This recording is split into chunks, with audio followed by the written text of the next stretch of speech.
कहना चाहूँगा कि अब रेजिमेंट तो बनेगी, और जब ये रेजिमेंट बनेगी तो इससे जुड़ा ये जो संग्राम हमने छेड़ रखा है इसका इतिहास पढ़ाया जाएगा। ध्यान रखना, कल को जब आपके बच्चे इस इतिहास को पढ़ेंगे तो जब आपसे वो पूछें कि बापू ये संग्राम चल रहा था तब आप क्या कर रहे थे, तो ऐसा ना हो कि उस समय आपके पास कोई जवाब ना हो। आपके पास उस समय जवाब होना चाहिए। गीत बना के अपने प्रोग्राम्स में गाती है। ये जो हमारी मातृशक्ति है ना, ये सबसे बड़ी CID है।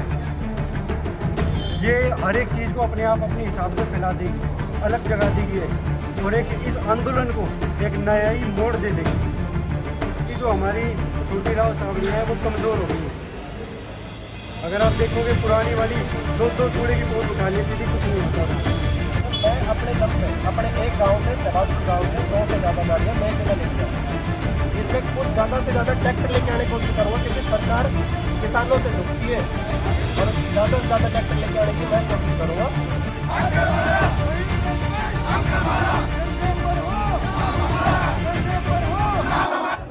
आज तक हमने जितने भी स्पीचेस लिए हैं, जितनी भी बातें ली हैं अहीर रेजिमेंट को लेकर के, वो मोस्टली जो बुजुर्ग रहे हैं उनसे ली है। लेकिन ये यूथ है, ये क्या सोचता है, इसकी जो बातें हैं वो अहम होंगी। क्या इनको पता है कि हमें अहीर रेजिमेंट किस लिए चाहिए, या फिर किसके लिए ज़रूरत है अहीर रेजिमेंट की, और कब तक इनको ये बनवानी है। और उसके बाद में अगर हम बात करें, जो आंदोलन 4 फरवरी से चला हुआ है खेड़ की 2 लाख टोल प्लाजा के पास में, तो वहाँ पे 23 तारीख को जो आने वाली 23 मार्च है उसको क्या कुछ होने वाला है, ये सारी चीज़ें इनसे हम जानते हैं। आप बताएं क्या सोचते हैं कि युवा होने के नाते अहीर रेजिमेंट के बारे में? सबसे पहली बात आपने ये पूछी कि ये कब बन जानी थी। बन तो जी 1947 में जानी थी। और दूसरी बात, इसकी ज़रूरत इसे सबसे ज़्यादा ज़रूरत इसे हमारे देश को है, क्योंकि जब से ज़्यादा जो योगदान रहा है शहीदों का, जितने भी शहीद हुए हैं सबसे ज़्यादा यादव रहे हैं। ठीक है, ये सिर्फ शहीद ही नहीं हुए, इन्होंने अपने जितने मरे हैं उससे ज़्यादा मारे भी हैं। 1962 की लड़ाई देख लो, और लड़ाई देख लो कौन सी भी, सबसे ज़्यादा बढ़ चढ़ के यादव ने भाग लिया है। और आज भी हमें इतने मुश्किल को सामना करना पड़ रहा है कि अपनी रेजिमेंट बढ़वाने के लिए। अगर फिलहाल की बात करें तो क्या जो आपका यूथ है, जो आपके एज लेवल के लोग हैं, क्या उनको पता है कि यादवों का इतिहास है? ये आज हमें अपना इतिहास बताने की ज़रूरत नहीं है। ठीक है, ये पूरी दुनिया को पता है। लेकिन उनके अंदर क्या इसकी जानकारी है? उन लोगों के अंदर क्या वो जानते ये अपने समाज, अगर आपको उनके अंदर जागरूकता फैलानी हो तो कैसे करें? जी हमने अभी कल से आज ही हमने बहुत अच्छा, हमारे भाई ने हमें विचार दिया है कि हम हर संडे को, जैसे आप कॉलेज वगैरह में जाते ज़्यादातर सब यूथ, हर संडे को हर डेली 10 गांव पकड़ेंगे, वहाँ पे हाई रेजिमेंट के लिए अपनी मीटिंग बैठाएंगे। जो यूथ है उसकी? हाँ, नहीं यूथ नहीं, हम 5 अपनी कमेटी बनाएंगे, उसमें 5 लोग रहेंगे, और जो वहाँ के जहाँ जिस गांव में जाएंगे वहाँ पे पहले संपर्क कर देंगे कि हम आ रहे हैं, ये रेजिमेंट से। तो आज का जो युवा है, आपका जो साथी है, उसको क्या कहना चाहिए अहीर रेजिमेंट के बारे में? उसको क्या बताना चाहिए? हाई रेजिमेंट तो मैंने आपको बता ही दिया है, ये सिर्फ हमारी ज़रूरत नहीं है, देश की ज़रूरत है।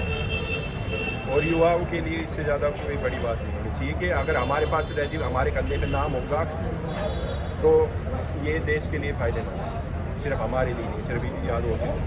सर आप बताएं, जो आज का युवा है, मेरे हिसाब से जहाँ तक मैं सोचता हूँ तो बहुत ज़्यादा जनसंख्या ऐसी है आज के दिन की कि उसको यकीन नहीं पता है कि इतिहास क्या है। बिल्कुल, मैं आपसे सहमत होता हूँ इस चीज़ के ऊपर कि बहुत सारे लोग हैं हमारे समाज में जिनको अपना इतिहास नहीं पता। कम से कम, ज़्यादा आपको नहीं पढ़ना तो कम से कम अपने गोत्र का, अपने गांव का इतिहास पढ़ लो। अहीरवाल के एक गांव का, एक खंड का बहुत गौरवशाली इतिहास है।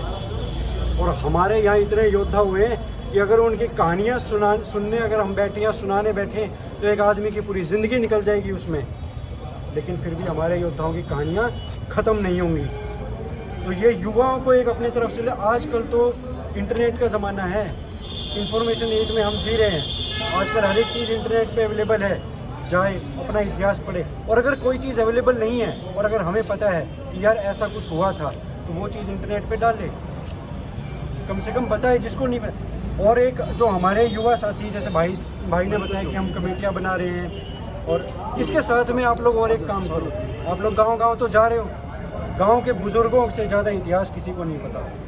हर एक बुज़ुर्ग गांव का जो है उनकी वीडियोस बनाओ, उनके गांव के इतिहास के बारे में उनसे पूछो, इसको इंटरनेट पे डालो। 10 साल बाद, 20 साल बाद ये आगे आने वाली पीढ़ियों के लिए एक बहुत बड़ा इंफॉर्मेशन सोर्स का काम करेगा। जो रेवाड़ी है, अहिरवाल की राजधानी बोली जाती है, तो इस रेवाड़ी के अंदर अहिर रेजिमेंट को लेकर के लोग कितने जागरूक हैं?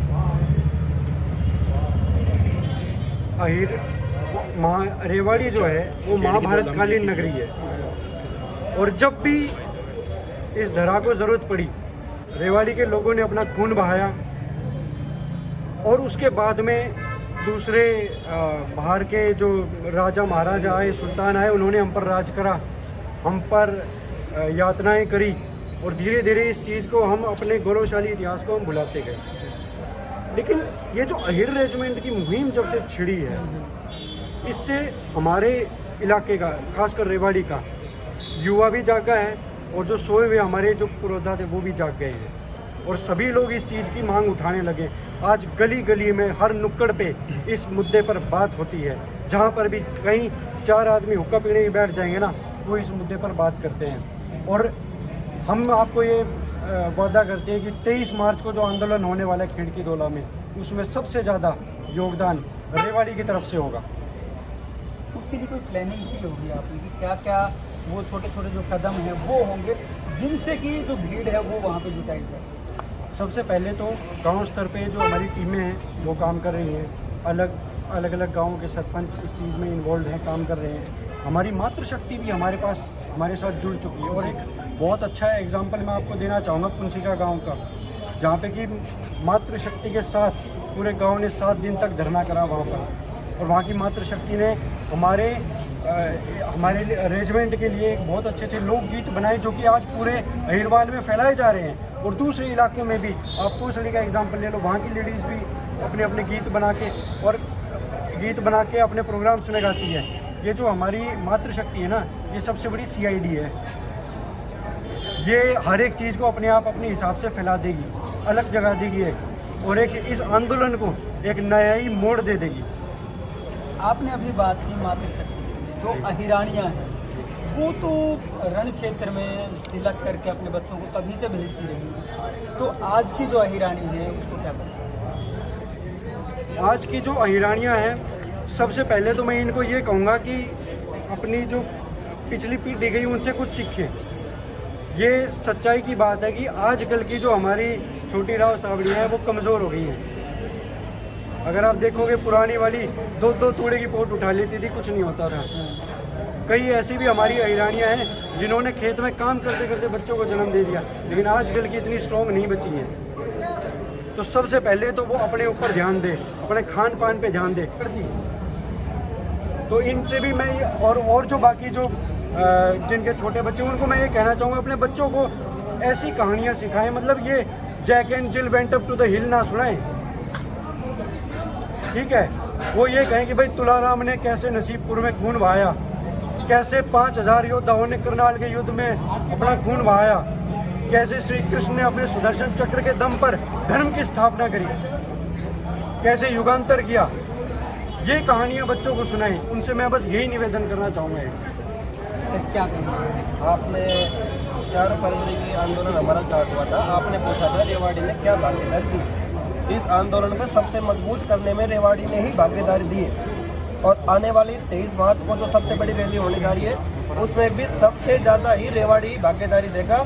और सबसे ज़्यादा मेरी जो मानना है, मैं ज़्यादा तो बात करूँगा नहीं, आने वाले टाइम में मैं अपने दम पे अपने एक गांव से, शहबाजपुर गांव से 100 से ज़्यादा गाड़ियाँ मैं अकेला लेके आऊँगा, जिसमें कुछ ज़्यादा से ज़्यादा ट्रैक्टर लेके आने की कोशिश करूँगा, क्योंकि सरकार किसानों से झुकती है, और ज़्यादा से ज़्यादा ट्रैक्टर लेके आने की मैं कोशिश करूँगा कि जितने ज़्यादा ट्रैक्टर आएंगे उतने बड़े बुजुर्ग साथ में आएंगे।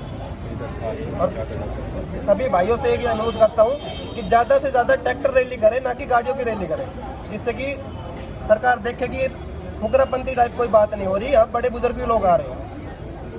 अच्छा, हर राज्य के अंदर मैं बात करूं, जो यादव समाज है वो रहता है लगभग हर राज्य के अंदर, उनकी जो एक्सेस है वो है, तो उनको क्या कहेंगे? क्योंकि अभी तो जो आसपास के राज्य हैं वही यहाँ पे पहुँच पा रहे हैं, तो उन तक एक्सेस कैसे बनेगा? उन तक तो हम वैसे भी जुड़ रहे हैं अलग अलग माध्यमों से, सोशल मीडिया के माध्यम से, और वहाँ के जो अलग अलग क्षेत्र के जो प्रधान हैं उनसे हम बाय फ़ोन भी जुड़ रहे हैं और उनको कह रहे हैं। मैं उन लोगों को एक ही मैसेज देना चाहूँगा कि अब रेजिमेंट तो बनेगी, और जब ये रेजिमेंट बनेगी तो इससे जुड़ा ये जो संग्राम हमने छेड़ रखा है इसका इतिहास पढ़ाया जाएगा। ध्यान रखना, कल को जब आपके बच्चे इस इतिहास को पढ़ेंगे तो जब आपसे वो पूछें कि बापू ये संग्राम चल रहा था तब आप क्या कर रहे थे, तो ऐसा ना हो कि उस समय आपके पास कोई जवाब ना हो, आपके पास उस समय जवाब होना चाहिए। मैं दूसरे राज्य के लोगों से बस यही कहना चाहूँगा कि जल्दी से जल्दी और ज़्यादा से ज़्यादा तादाद में हमसे जुड़ें, और जैसे भगत सिंह ने असेंबली में बम मार के अपनी आवाज़ पूरे देश को सुनाई थी, वैसे ही 23 मार्च को ये आंदोलन हम इतना बड़ा कर देंगे कि ये संसद में बम का काम करेगा, और उस दिन संसद फट के आ जाएगा और खेड़ की दौला में आके कहेगा कि ये लो रेजिमेंट तुम्हारी, हम मानते हैं तुम्हारी मांग, और हम झुकते हैं और हम नमन करते हैं यादव योद्धाओं को।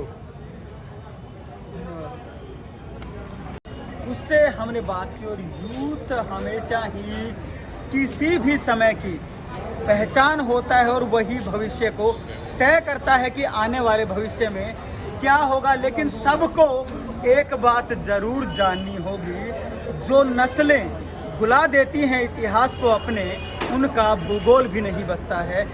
तो अब अगर भूगोल बचाना है तो इतिहास को जरूर याद करना होगा, और इतिहास वही याद करना होगा जो कि आज तक चलता आया है, या फिर आपको देखना होगा कि आपको पढ़ाया आज तक क्या गया है, और आपके अपने जो रण बांकुरे रहे हैं क्या उनको कहीं जगह दी गई है इतिहास में, या फिर उनके बारे में आप क्या जानते हैं। नमस्कार, धन्यवाद, जय हिंद, राधा किशन की Ahir regiment, Ahir regiment, Ahir regiment, कंधे पर हो, कंधे पर हो, कंधे पर हो।